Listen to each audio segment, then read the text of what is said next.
NCIS Season 23 premiere. The long-running CBS hit NCIS returned with one of its most explosive and emotionally charged premieres to date. Season 23 doesn't just open another investigation, it launches a storm of grief, vengeance, and family conflict that pushes Special Agent Alden Parker to his breaking point. A painful past resurfaces. The episode begins not with gunfire, but with a flashback. A teenage Parker sits in a holding cell, arrested for stealing a car. His father, Roman Parker, walks in to bail him out. But instead of gratitude, Parker's anger flares, accusing his father of caring more about his uniform and his duty than his own son. It's a short scene, but it hits hard. It lays the foundation for the father-son fracture that drives the entire episode. One built on resentment, regret, and things left unsaid. Years later, that resentment turns to heartbreak. In the present day, Parker watches helplessly as his father's lifeless body is wheeled away. The grief on his face says everything. Roman Parker has been murdered, and the killer isn't some unknown criminal. It's Carla Marino, the Kansas City mob boss once romantically linked to Roman himself. The discovery sends Parker into a spiral of guilt and fury. The man who's always lived by the book suddenly starts tearing the pages out. Parker's descent into vengeance. Director Leon Vance sees the danger immediately. He benches Parker, warning that personal vengeance will destroy him and everything he's built. But Parker can't stop. Against orders, he goes rogue, consumed by the need to make Carla pay. His loyal team members, McGee, Torres, Knight, and Casey, see what's happening and choose to stand by him, even if it means breaking the rules. They won't let him face his demons alone. Then chaos strikes. Airports, train stations, and shipping terminals along the East Coast all shut down after a wave of bomb threats. And here's the twist, the threats trace back to Parker himself. Yes, in a desperate attempt to trap Carla inside the country, Parker called in fake threats to freeze all travel. It's reckless, it's illegal, and it shows just how far he's fallen.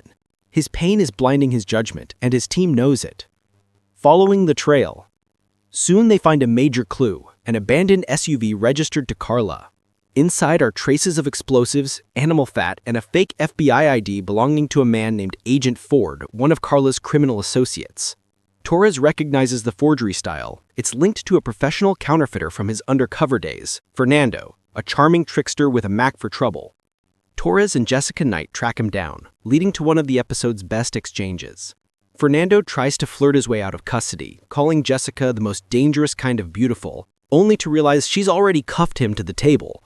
Torres rolls his eyes, half jealous, half amused. It's a brief moment of levity before the storm resumes. Back in the NCIS lab, Casey makes a chilling discovery. The bullet that killed Parker's father came from an NCIS-issued gun, Parker's own weapon, stolen months earlier when Carla kidnapped him. That revelation devastates him. His hands shake, his voice crack. For the first time, we see Parker, the stoic, unshakable agent, unravel. He snaps at his colleagues, yelling that they don't understand, that this is his fault. McGee and Knight try to calm him, but he's beyond reason. He's a man possessed. A case that spirals out of control. Even after Director Vance officially pulls NCIS from the case, the team refuses to quit. They track Carla's network to Kansas City, where a gunfight erupts at a meatpacking warehouse. Bullets fly, trucks explode, and Parker dives headfirst into danger. It's pure NCIS chaos. But the victory is hollow. Carla is always 2 steps ahead. Soon after, Torres connects the dots. One of Carla's shell companies is tied to a cargo ship docked in Delaware Bay, a freighter called the Quinton, registered under false papers. The manifest lists materials, but something doesn't add up. The NCIS team suspects the ship is carrying weapons, or worse, components or a dirty bomb. Vance warns them to stand down. Homeland Security is taking over. But Parker ignores him again. Without telling anyone, he slips away and boards the ship alone. Enter Vice Admiral Harriet Parker. As NCIS scrambles to find him, control of the operation shifts to the Navy. The mission falls under Vice Admiral Harriet Parker, Alden's estranged sister.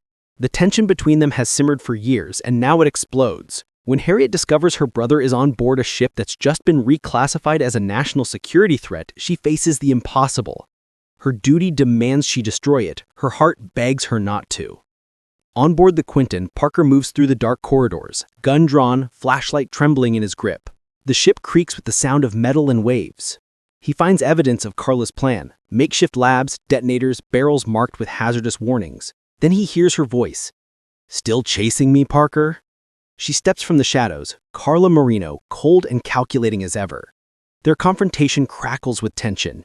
You took everything from me, Parker. You did that to yourself, he fires back. You think this is about justice? She laughs. It's about balance. They fight, brutal, raw, desperate. Parker disarms her, pins her down.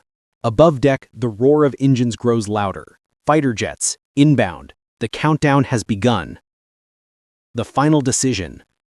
At the Pentagon, Harriet Parker faces her own war. Director Vance pleads for more time. He's still down there, he warns. But orders are orders. The ship is moving into international waters. If they don't act now, it'll be gone. Then get him off, Vance says coldly, because command won't wait. Harriet hesitates, tears in her eyes. Then she gives the order no sister should ever have to say. Yankee 1 and 2, you are cleared hot. Missiles scream through the night sky. Impact. Fire! The Quentin erupts into a massive explosion as the screen cuts to black. Aftermath. Back at NCIS headquarters, silence fills the room. The team stares at the satellite feed, smoke and wreckage where the ship once was. Knight covers her mouth in disbelief. Palmer mutters, he wouldn't go down like that. McGee shakes his head. He's not gone. Not yet. Days later, a Coast Guard drone captures haunting footage. A lone life raft drifting among the debris. A man sits inside, motionless, until he lifts his head toward the sunrise. The screen cuts to static. Parker lives, but at what cost? CBS quickly confirmed Parker survived the explosion, but his future remains uncertain. He's alive, but mentally shattered. Trapped between his sister's betrayal, his father's murder, and his own guilt, Parker's quest for vengeance now threatens to consume him entirely. Episode 2 promises to explore that fallout, the clash between Harriet's duty and Parker's morality, and whether either of them can live with what's happened. Her decision to fire on the ship, even unknowingly, will haunt them both. It's family tragedy on a national scale. Why it works. From a storytelling perspective, keeping Parker alive makes perfect sense. Killing him off would have ended one of the most emotionally rich arcs the series has ever crafted. Instead, the writers use his survival to dive deeper into guilt, loyalty, and redemption. This premiere reminds viewers why NCIS continues to endure after more than 2 decades. High-stakes action balanced with raw emotion. Procedural drama grounded in deeply human characters. The eternal conflict between justice, duty, and family. Gary Cole delivers a powerhouse performance portraying Parker as a man fractured by grief yet unwilling to stop fighting. Nancy Travis as Harriet adds moral tension and heart, showing that sometimes the hardest battles aren't fought with guns, but with conscience. The Season 23 premiere wasn't just another NCIS episode, it was a statement. Proof that after 20 years, the show still knows how to hit hard, break hearts, and leave fans desperate for answers. Parker's story is far from over. His redemption will come with a price, and as the waves close over the Quentin, one thing is certain. NCIS has found new life in the depths of loss.